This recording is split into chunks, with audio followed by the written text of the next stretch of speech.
Beberapa orang di antara orang banyak yang mendengarkan perkataan-perkataan itu berkata, "Dia ini benar-benar nabi yang akan datang." Yang lain berkata, "Ia ini Mesias."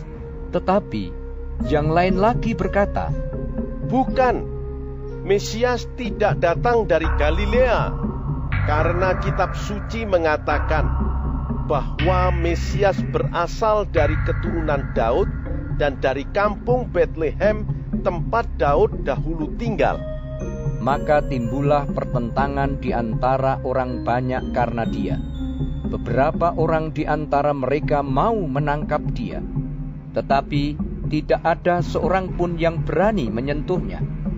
Maka penjaga-penjaga itu pergi kepada imam-imam kepala dan orang-orang Farisi, yang berkata kepada mereka, Mengapa kamu tidak membawanya? Jawab penjaga-penjaga itu, "Belum pernah seorang manusia berkata seperti orang itu." Jawab orang-orang Farisi itu kepada mereka, Adakah kamu juga disesatkan? Adakah seorang di antara pemimpin-pemimpin yang percaya kepadanya, atau seorang di antara orang-orang Farisi? Tetapi orang banyak ini yang tidak mengenal hukum Taurat, terkutuklah mereka. Nikodemus, seorang dari mereka yang dahulu telah datang kepadanya, berkata kepada mereka, Apakah hukum Taurat kita menghukum seseorang sebelum ia didengar dan sebelum orang mengetahui apa yang telah dibuatnya? Jawab mereka, Apakah engkau juga orang Galilea? Selidikilah kitab suci, dan engkau akan tahu bahwa tidak ada nabi yang datang dari Galilea. Shalom saudara, banyak orang mengikut Tuhan Yesus, menikmati mujizatnya dan mendengar ajarannya. Namun mereka masih terus bertanya, siapakah dia sebenarnya? Mereka tidak mau mendengar dan menerima jawaban Tuhan Yesus, karena telah merumuskan jawaban berdasarkan pengertian mereka sendiri. Undangan penuh kasih sayang dari Tuhan Yesus mendapatkan respon dari berbagai kalangan. Respon pertama, ada yang mulai meyakini dia adalah Mesias. Yang kedua, ada yang berhasrat kuat untuk menangkap dia, meski tidak berani. Yang ketiga, sikap para penjaga bait Allah yang mengagumi dan menghormati Tuhan Yesus, sehingga berani untuk tidak mematuhi perintah menangkap dia.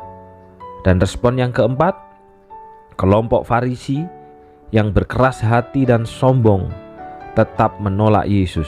Dan yang terakhir, Nikodemus yang berani menyatakan keyakinan pribadi melawan mayoritas, menunjukkan kerinduannya mengenal Tuhan Yesus.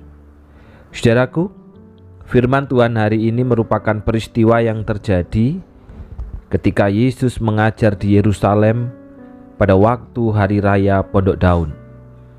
Pada hari terakhir, pada puncak perayaan itu, Yesus menjelaskan tentang dirinya sebagai air sumber hidup. Penjelasan ini menunjukkan keilahiannya. Hal inilah saudara yang menyebabkan pertentangan di antara orang banyak. Ada yang percaya bahwa Yesus adalah Mesias, Nabi yang akan datang. Ada pula yang tidak percaya. Ada juga yang menganggap Yesus adalah penyesat, terutama para imam kepala dan orang-orang Farisi. Maka pertanyaannya saudaraku, mengapa bisa terjadi pertentangan tentang siapa Yesus? Mengapa para imam kepala dan orang-orang Farisi yang memiliki pengetahuan tentang firman Allah, justru mereka yang tidak percaya bahwa Yesus adalah Mesias dan bahkan ingin menghakimi Yesus? Bukankah mereka seharusnya memiliki pengetahuan tentang Mesias yang akan datang?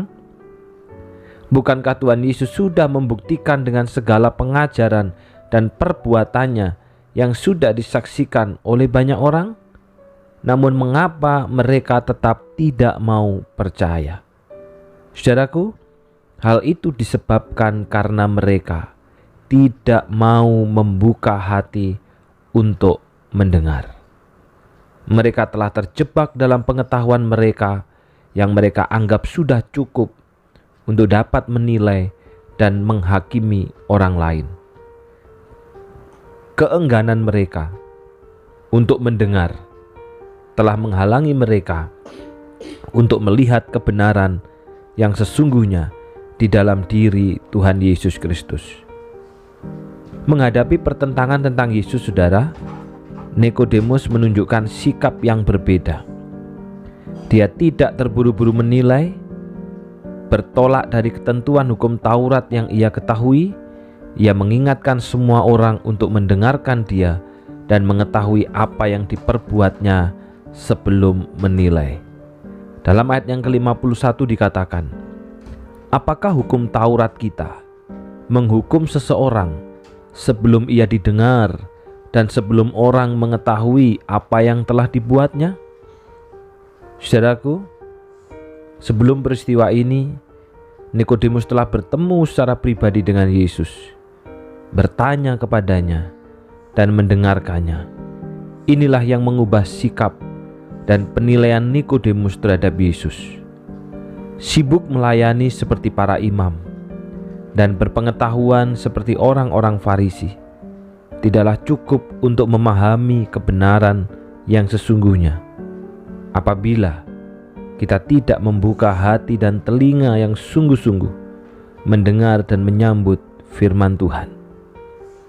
Memberi telinga dan hati kita untuk mendengarkan firman Tuhan, mengetahui dan merenungkan segala yang diperbuat oleh Kristus, memohon pertolongan Roh Kudus untuk memahami kebenaran, akan menolong kita untuk menilai segala sesuatu dengan benar. Dan tentunya bukan hanya mengerti, bukan hanya memahami, tetapi firman itu yang akan kita lakukan di dalam segala apa yang kita kerjakan. Mari saudara, kita makin mengikut Kristus dan makin mengenal siapakah Kristus.